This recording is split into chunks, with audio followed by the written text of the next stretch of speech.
আসসালামু আলাইকুম ওয়া রাহমাতুল্লাহি ওয়া বারাকাতুহু। প্রশ্ন করেছিলেন, মাহরাম ব্যতীত উমরা করতে যাওয়া জায়েজ আছে কিনা, ইসলাম কি বলে?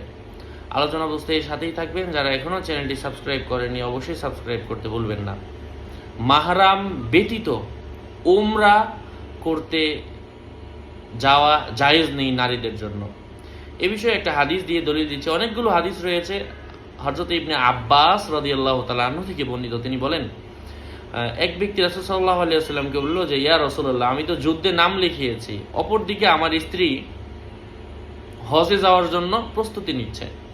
আল্লাহ রাসূল সাল্লাল্লাহু আলাইহি ওয়াসাল্লাম ওই সাহাবীকে বললেন, যাও, তোমার যুদ্ধ করার দরকার নাই, তুমি তোমার স্ত্রীর সাথে গিয়ে হজ করো।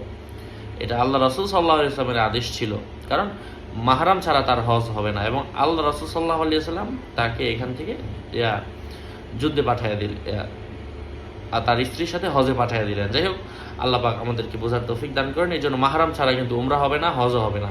এটাই ইসলামী নিয়ম। যদিও সৌদি সরকার অনুমতি দিয়েছে, রাসূলের উপর তো আর সৌদি সরকার না, তাই না? যাই হোক, তারা তাদের সুবিধার জন্য অনেক নিয়ম কম বেশ করছে বর্তমানে। যাই হোক, আসসালামু আলাইকুম ওয়া রাহমাতুল্লাহ।